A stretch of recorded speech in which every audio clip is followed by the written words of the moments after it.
Hello students, आज आपण इंटिग्रेशनचा exercise 5.3 पाहणार आहोत. त्यामध्ये टाईप कसा आहे बघा. तो इंटिग्रेशनचा type integration of A E raise to X plus B upon C E raise to X plus B. अर्थात हे साइन प्लस ऑर मायनस काही असू शकतं. या फॉर्म मधले आपण इंटिग्रेशन आज पाहणार आहोत. या फॉर्म मध्ये आता यामध्ये तुम्हाला एक कायम येणारी स्टेप आहे, ती आधी मी तुम्हाला वेगळी सांगून घेतो. तो म्हणजे फॉर्म्युला असा आहे बघा. हा तुमच्या फॉर्म्युलाच्या लिस्ट मध्ये लिहून ठेवायचा. Integration of f dash x upon f x dx equals log of mod of F x plus c, किंवा नुसतं log of F x plus c म्हटलं तरी चालतं. काय प्रकार आहे बघा. बघा, डिनॉमिनेटर मध्ये जे फंक्शन आहे त्याचा जर डेरिव्हेटिव्ह न्यूमरेटर मध्ये प्रेझेंट असेल, डिनॉमिनेटर मध्ये जे फंक्शन आहे त्याचा जर डेरिव्हेटिव्ह न्यूमरेटर मध्ये प्रेझेंट असेल, तर अशा वेळेस त्या इंटिग्रेशनचा answer log of mod of denominator असेल. डिनॉमिनेटर म्हणजे एफ एक्स असेल. ह्याच्या सोबत एक अशी नोट पण लिहून ठेवा. If derivative of denominator is present in numerator, then the answer is the integration's answer, and the answer is log of mod of denominator. He line त्याच्या खाली लिहून ठेवायची. आता मी तुम्हाला एक साधं एक्झाम्पल देतोय, म्हणजे तुम्हाला कळेल. लक्षात, integration of x square plus 2x plus 3 आणि न्यूमरेटर मध्ये टर्म आहे 5x प्लस 2 dx, अशी न्यूमरेटर मध्ये टर्म. तर आपण मागे टी सबस्टिट्यूशनचे प्रॉब्लेम पाहिले, तुम्हाला आठवते का बघा. समजा या सगळ्या टर्मला मी टी म्हणले, या सगळ्या टर्मला, तर काय झालं सांगा प्रॉब्लेम. बघा, x square plus 5x plus 3 ला टी म्हणा. मग बाकीच्या dx काय करायचं, यासाठी आपण डिफरन्शिएट करतो. स्टेप्स आता सगळ्या लिहित नाहीये. Differentiating with respect to x. X square चा डेरिव्हेटिव्ह 2x, 2 into x चा डेरिव्हेटिव्ह 1, कॉन्स्टंटचा 0, तिकडे dt by dx. आता मी dx ट्रान्सफर करणार आहे. 5x plus 2 as it is into dx is equal to काय झालं सांगा, dt.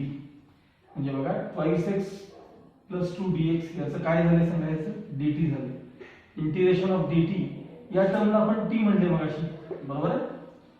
थोडक्यात हे 1/t चे इंटिग्रेशन आहे. 1/t चे इंटिग्रेशन काय असतं, तर log of mod of t असतं. 1/t आणि मग t रिप्लेस करा बरं. t तर लॉग ऑफ t काय सांगा तुमचं, x square plus 5x plus 3 plus c, हे त्याचं फायदा आहे. म्हणजे ही जी टर्म आहे denominator, log of mod of denominator, असं त्याचा आन्सर. या फंक्शनचा हे एफ एक्स आहे तुमचं, एफ एक्स, बरोबर आहे. आता याचा हा डेरिव्हेटिव्ह आहे बघा, एफ डॅश एक्स हा त्याचा डेरिव्हेटिव्ह. जर एफ एक्स चा डेरिव्हेटिव्ह वर एफ डॅश एक्स प्रेझेंट असेल, तर आन्सर काय द्यायचं सांगा, log of mod of F X किंवा log of mod of denominator असं लिहून दिलं बघा. Log of mod of denominator, एकदम सोपं. If derivative of denominator is present in numerator, then the answer is log of mod of denominator. हे आता लक्षात ठेवा काय आन्सर. ओके, आपण आता फर्स्ट क्वेश्चन बघूया.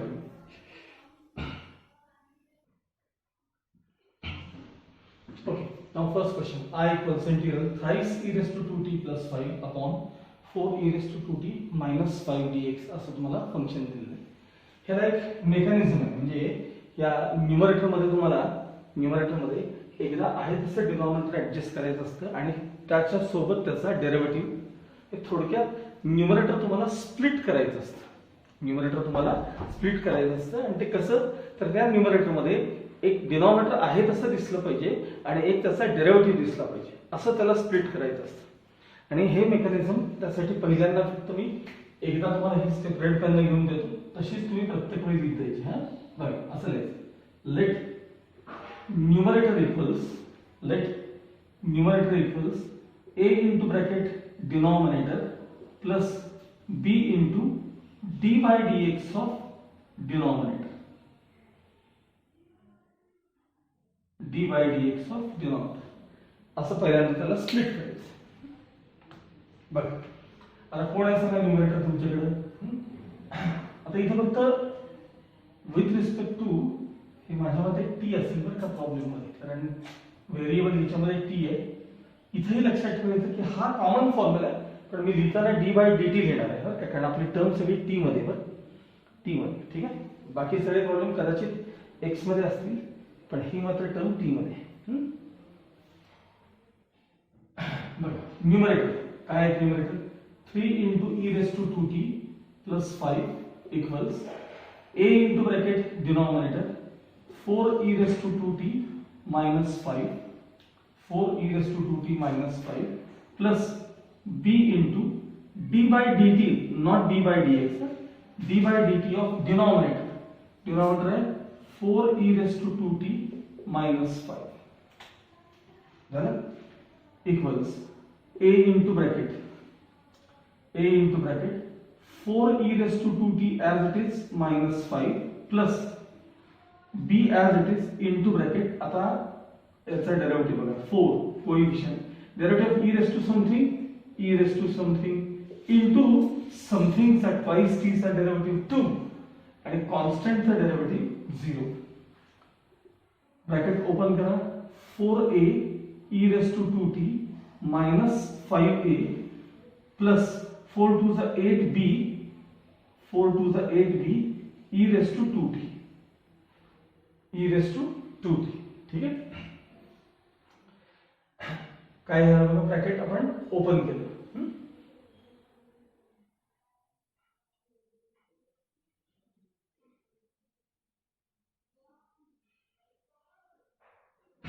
आता ही टर्म आणि ही टर्म e raised to 2 मध्ये, e raised to 2t मध्ये ते एकत्र करा.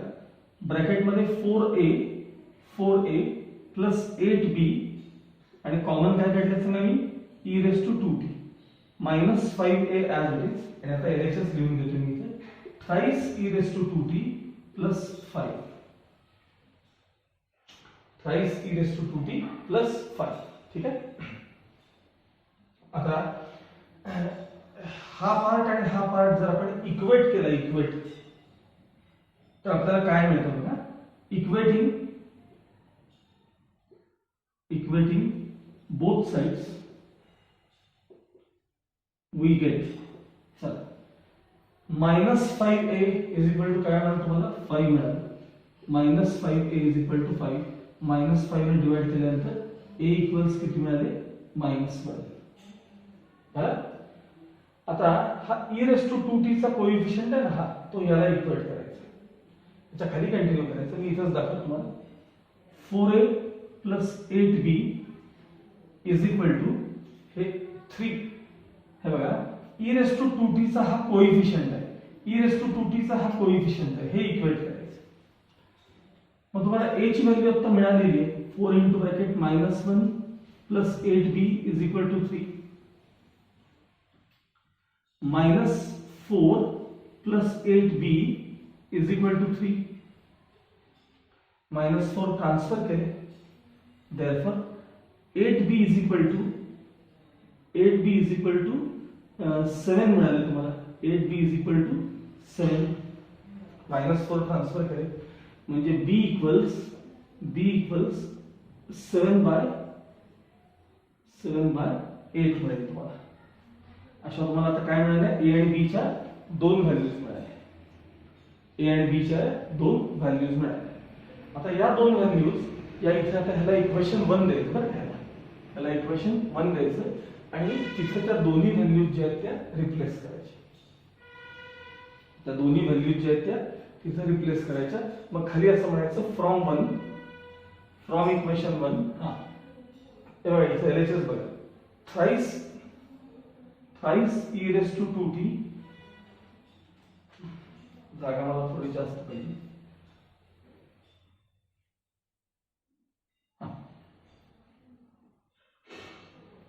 इथे thrice e raised to 2t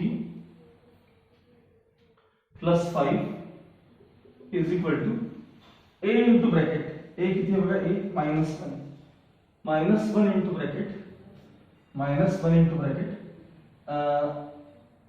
4 e raised to 2t 4 e raised to 2t minus 5 plus b into, आता b कोण आहे सांगा, b 7 by 8 into d by dt of into d 4 e raised to 2t minus 5. काय केलं बघा मी, from equation 1 he term अशी लिहून देते. ठीक आहे. आता बोर्ड रफ करून मी तुम्हाला फक्त याच्यात काय चेक करून दाखवणार आहे की ऍक्च्युली हा पार्ट सॉल्व्ह केला ना की तुमचं ही न्यूमरेटर ही टर्म बघायला मिळते तुम्हाला, हे दाखवायचं मला. जर हा पार्ट सगळा सॉल्व्ह केला तर ही टर्म तुम्हाला बघायला मिळते. हे फक्त एकदा मी तुम्हाला चेक करून दाखवणार आहे. थोडक्यात तुम्ही जर काय केलं, हे जे न्यूमरेटर आहे आता प्रॉब्लेमचं आपलं न्यूमरेटर, हे असं स्प्लिट करून घेतलं की ज्याच्यात एक पार्ट डिनॉमिनेटरचा आहे त्याचा बघायला मिळतो एक पार्ट, आणि एक डेरिव्हेटिव्ह ऑफ डिनॉमिनेटर बघायला मिळतो. असं तुम्ही त्याला स्प्लिट करून घेतलेलं आहे. ठीक आहे. आपण आता चेक करूया की हे जर मी सिम्प्लिफाय केलं राईट हँड साइड तर तुम्हाला एवढी टर्म मिळते का, आपण चेक करून बघूया. बघा राईट हँड साइड, हे प्रॉब्लेमचा हा पार्ट मी फक्त तुम्हाला चेक करण्यासाठी सांगतो बरं का. मी स्प्लिट केलेलं काय आहे हे दाखवण्यासाठी. तुम्हाला इथं मगाशी आपण इथे येऊन थांबलो होतो ना, त्याच्यानंतर काय करायचं मी ते वेगळं सांगणार आहे मी तुम्हाला. हा फक्त मी चेक करून दाखवतो. हे बघा, -1 into bracket 4 e raised to 2t minus 5 plus 7 by 8 into सांगा आता त्या term d by dt of e raised to 4 e raised to 2t minus 5. असं ही टर्म जर मी सिम्प्लिफाय केलं तर काय मिळते मी फक्त तुम्हाला दाखवतो. चला -1 ब्रॅकेट ओपन करा, -4 e raised to 2t minus plus 5 plus 7 by 8 as it is bracket मध्ये 4 coefficient e raised to 2t चा derivative e raised to 2t into bracket 2 आणि कॉन्स्टंट चा derivative 0. -4 e raised to 2t plus 5 as it is. आता बघा हे 4 2 8 आहे की नाही, 8 आणि हे 8 कॅन्सल, राहिलं काय 7 e raised to 2t राहिले, 7 e raised to 2t आणि हे 7 आहे -4 म्हणजे थ्राइस 7 मध्ये 4 गेले 3 e raised to 2t plus 5. हे तुमचं ही टर्म आहे. म्हणजे हा सगळा पार्ट सिम्प्लिफाय केल्यानंतर हेच येतं. हे रफर केलं, हे चेक करायचं आपल्याला लक्षात ठेवा. हे लिहायचं नाही, हे तुम्हाला कळण्यासाठी मी दाखवतो. आता तुमच्या प्रॉब्लेमकडे यायचं. साधारण पहिले 2 क्वेश्चन होईपर्यंत हे कळत नाही बरं का. म्हणजे फार सोपं आहे खरं हे, फार सोपं आहे. फक्त काय याच्यात प्रोसेस काय आहे, न्यूमरेटर तुमचं ते अशा टर्म मध्ये स्प्लिट करायचं की ज्याच्यात एकदा तुम्हाला डिनॉमिनेटर दिसलं पाहिजे आणि एकदा त्या ह्याचा डेरिव्हेटिव्ह दिसला पाहिजे डिनॉमिनेटरचा. ओके. बघा मग i इक्वल्स इंटिग्रल, चला न्यूमरेटरच्या जागी मी आता काय लिहिणार आहे बघा, याच्या जागी काय लिहिणार आहे, -1 ब्रॅकेट मध्ये 4 e raised to 2t minus 5 plus 7 by 8 into d by dt of 4 e raised to 2t minus 5 and whole divided by हे 4 e raised to 2t minus 5 as it is dt. हा तुमचा problem होता. आपण numerator split करून घेतले असं आणि आता ते न्यूमरेटर जागी मी आता वापरले. नेक्स्ट स्टेप, आता फक्त सेपरेट डिव्हिजन करायचं बाकी. बघा i equals integral -1 into bracket 4 e raised to 2t minus 5 upon 4 e raised to 2t minus 5 dt plus आता हे 7 by 8 बघा प्लस 7 by 8 इंटिग्रल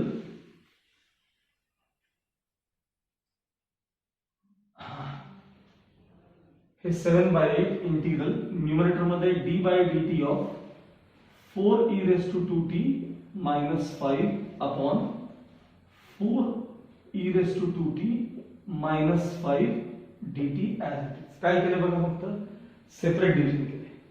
व्यवस्थित कळले का बघा काय करायच्या मध्ये आपण सेपरेट डिव्हिजन केले. ओके. बघा प्रॉब्लेम काय दिला होता बघा, आणि आता आपली पहिली स्टेप कुठपर्यंत आपण बघा.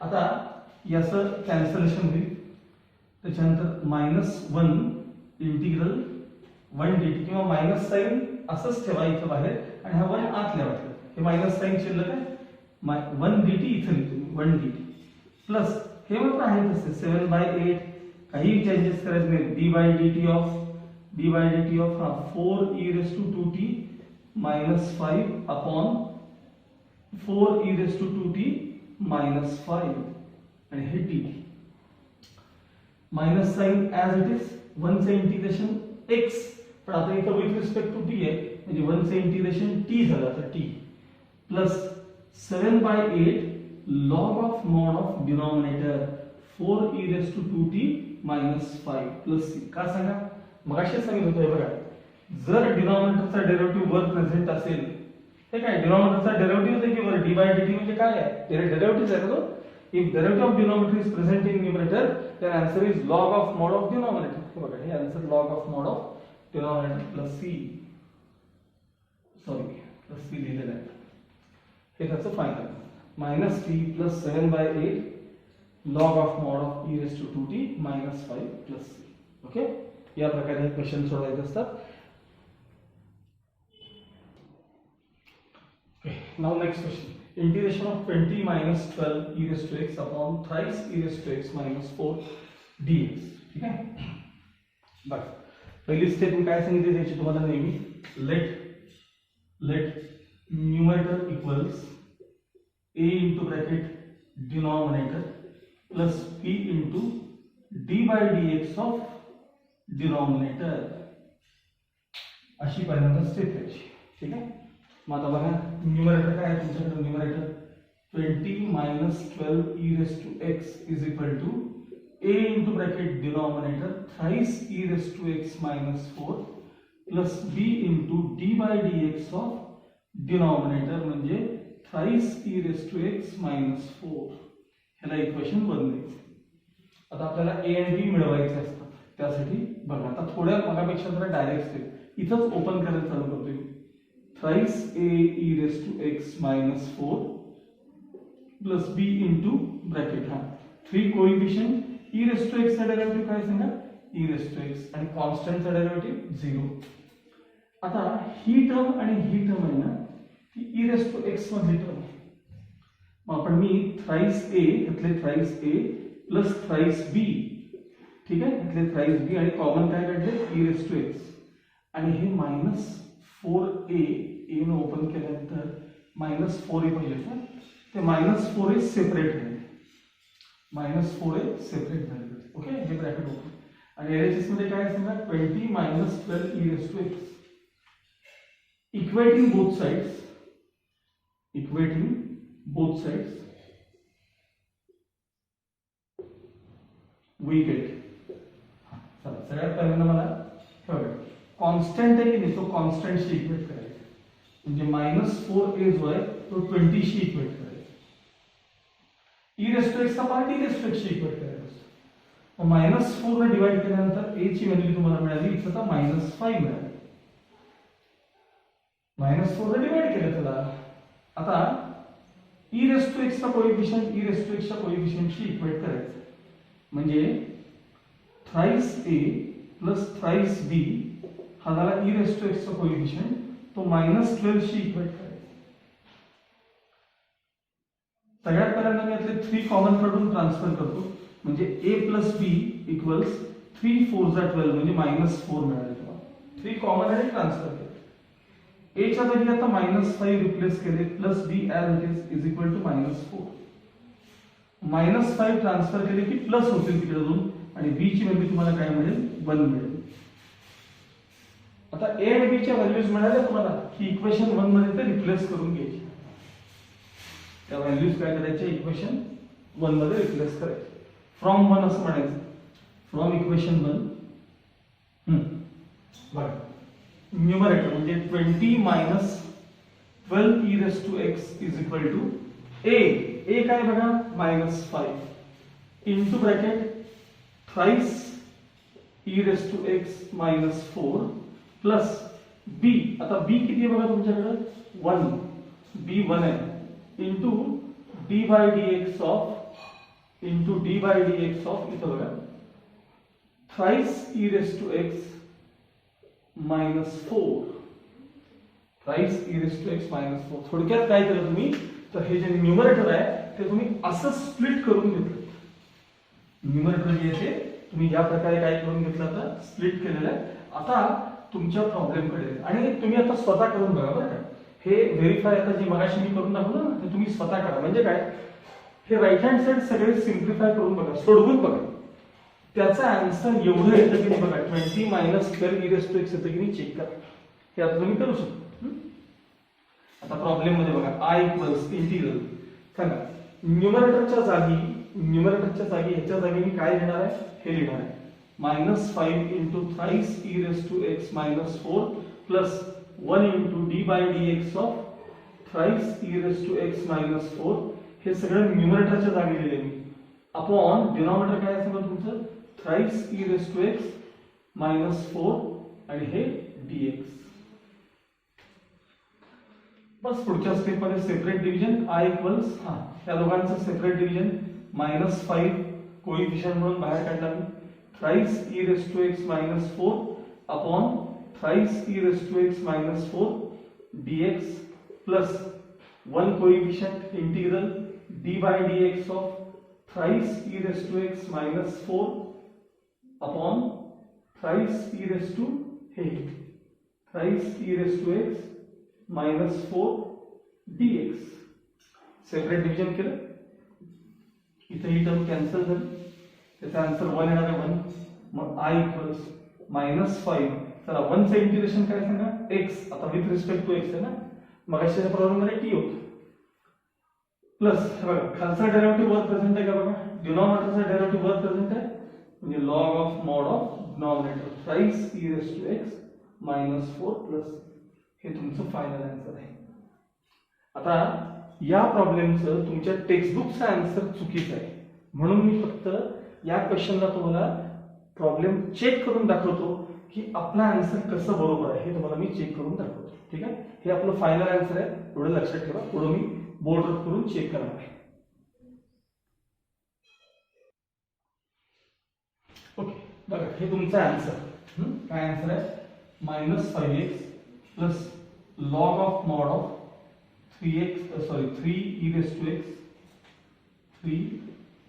to x minus 4 plus 3. आता या आन्सरचा मी डेरिव्हेटिव्ह घेणार आहे. चला सगळ्यासाठी -5 इंटू x चा डेरिव्हेटिव्ह 1 प्लस log something चा derivative 1 upon something into something चा derivative 3 e raised to x चा derivative e raised to x constant चा डेरिव्हेटिव्ह 0 आणि या पण कॉन्स्टंट चा डेरिव्हेटिव्ह 0. आता क्रॉस मल्टिप्लिकेशन चला -5 ने मल्टिप्लाय करा -15 बघा -15 e raised to x minus into minus plus 20 4 5 are 20 plus 1 into 3 raised to x म्हणजे 3 e raised to x आणि अपॉन तुमचं डिनॉमिनेटर काय असेल thrice e raised to x minus 4. आता मी नंबर मधले 20 आहेत ना पॉझिटिव्ह ते आधी लिहितो आता -15 आणि +3 आहेत -15 + 3 म्हणजे किती आले -12 e raised to x 15 मधून 3 गेले 12 upon thrice e raised to x -4. हा प्रॉब्लेम तुमचा एकने चेक करा 20 मायनस हे बघा 20 minus 12 e raised to x असा आपल्याला आन्सरचा डेरिव्हेटिव्ह घेतला ह्याचा डेरिव्हेटिव्ह ही प्रॉब्लेम दिसला पाहिजे तेव्हा त्याला डेरिव्हेटिव्ह पण चांगले आले पाहिजे तर तुम्हाला हे चेक करता येतं. ओके ओके तर थर्ड क्वेश्चन बघा आता integral thrice e raised to x + 4 upon thrice e raised to x -8 तिथे dt झाले आपण त्याला dx करून घ्यायचंय चुकून झाले ते dt आहे त्याच्याऐवजी काय करायचं त्याला dx करून घ्या. ओके बघा काय आपली पहिली स्टेप असते let numerator equals a into bracket denominator plus b into d by dx of denominator. मतलब न्यूमरेटर कौन है thrice e raised to x plus 4 a into bracket denominator कौन है twice e raised to x minus 8 plus b into d by dx of denominator कोण आहे twice e raised to x minus 8 याला equation 1 देऊ twice e raised to x plus 4 as it is open करणार आहे bracket me twice a e raised to x minus 8a plus आता इथं b into bracket हा twice e raised to x चा derivative e raised to x 8 चा 0 आता ही term आणि ही term आहे ना त्यात e raised to x आहे मग thrice e raised to x plus 4 is equal to हे बघा यातले twice a त्यातले twice b आणि common e raised to x minus 8a separate equating both sides असं नेहमीसारखं लिहायचं इक्वेटिंग बोथ साइड्स पहिले कॉन्स्टंट कॉन्स्टंटला इक्वेट करा -8a equals 4 हे बघा हा -8 ने डिवाइड केलं 4 upon -8 म्हणजे a equals -half आता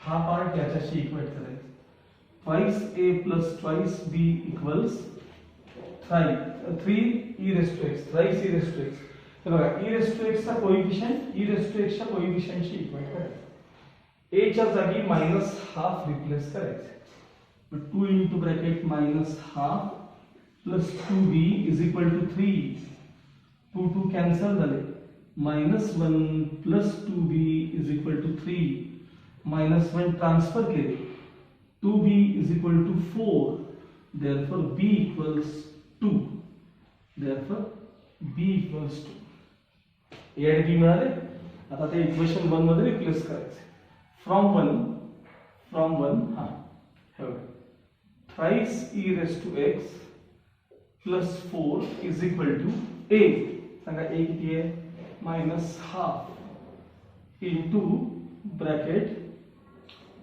twice e raised to x minus 8 plus चला b किती आहे सांगा b 2 आहे 2 into d by dx of twice e raised to x minus 8 हे जरा तुमचं न्यूमरेटर तुम्ही असं स्प्लिट करून घेतलं आता i इक्वल्स इंटिग्रल प्रॉब्लेम मध्ये न्यूमरेटरच्या जागी हे सगळं लिहायचं आहे बघा न्यूमरेटरच्या जागी काय काय लिहिणार आहे मी -half ब्रॅकेट मध्ये twice e raised to x minus 8 plus 2 into d by dx of twice e raised to x minus 8 whole divided by twice e raised to x minus 8 dx पुढच्या स्टेप मध्ये separate division separate integration i equals हे बघा -half coefficient integration of twice e raised to x minus 8 upon twice e raised to x minus 8 dx plus आता हे 2 coefficient d by dx of twice e raised to x minus 8 upon twice e raised to x minus 8 dx I equals -half हा हे cancel आता 1 चं integration sorry आता इंटिग्रेशनचं जाईल नको आपल्याला हा 1 चं इंटिग्रेशन काय x plus 2 as it is खालचा डेरिव्हेटिव्ह वर प्रेझेंट आहे log of mod of denominator plus फक्त मगाशी पण विसरलो मी दोन्ही प्रॉब्लेम मध्ये हे ज्यावेळी तुम्ही वापरता की नाही त्यावेळी इथं रिझन देत जावा काय सांगा integral f dash x upon fx dx equals log of mod of fx plus c हे रिझन तेवढं प्लीज न विसरता देत जावा बरं का हे रिझन लक्षात आलं तुम्हाला आता टाईप साधारण अंदाज आला असेल तुम्हाला कसा करायचा आता एक क्वेश्चन मात्र तुमचा तुम्ही स्वतः करायचा ठीक आहे मी तो प्रॉब्लेम आणि त्याचा आन्सर असं तुम्हाला दोन्ही लिहून देतो कारण त्याचंही टेक्स्टबुकचं सेकंडचं आन्सर चुकलेलं आहे ओके बरं तुमच्या एक्सरसाइजचा 4th क्वेश्चन आहे twice e raised to x plus 5 upon twice e raised to x plus 1 dx आणि त्याचं जे आन्सर आहे ते इथे मी लिहून दिलं तुम्हाला 5x minus 4 log of mod of twice e raised to x plus 1 plus c हे टेक्स्टबुकचं आन्सर म्हणजे माझं दिलेलं टेक्स्टबुकचं आन्सर चुकीचं आहे आणि मी तुम्हाला मगाशी सांगितलं कसं चेक करायचं असतं आपल्या फायनल आन्सरचं डेरिव्हेटिव्ह घेतलं की ते यायला पाहिजे, असं तुम्ही चेक करू शकता. आता या एक्सरसाइजमध्ये फक्त 4च क्वेश्चन्स आपण पाहिले या एक्सरसाइजमध्ये. तर तुम्हाला थोडी प्रॅक्टिस व्हावी म्हणून मी हे एक 2-3 क्वेश्चन्स त्याच्यासोबत एक्स्ट्रा दिलेले आहेत. तर हेही एक्सरसाइज झाल्यानंतर एक्स्ट्रा क्वेश्चन या हेडिंग खाली तिथे सोडवून ठेवा. शिवाय पुस्तकात एक सॉल्ड एक्झाम्पल आहे बघा एखादं दुसरं, तर तेही सोडवून ठेवा. म्हणजे एक साधारण 7-8 तरी प्रश्न तुम्हाला एक्सरसाइज रिलेटेड बघायला मिळतील. लक्षात आलं? मी एक 2 मिनिटं थांबतो. तुम्ही काय करायचं, त्याचा स्क्रीनशॉट काढून घ्यायचा याचा, म्हणजे तुम्हाला सारखा व्हिडिओ ऑन ठेवावा लागत नाही. त्याचा स्क्रीनशॉट काढून घ्या आणि मग ते प्रॉब्लेम सोडवून ठेवा. मी एक मिनिटभर तिथं थांबतोय आता आणि मग व्हिडिओ बंद करतो.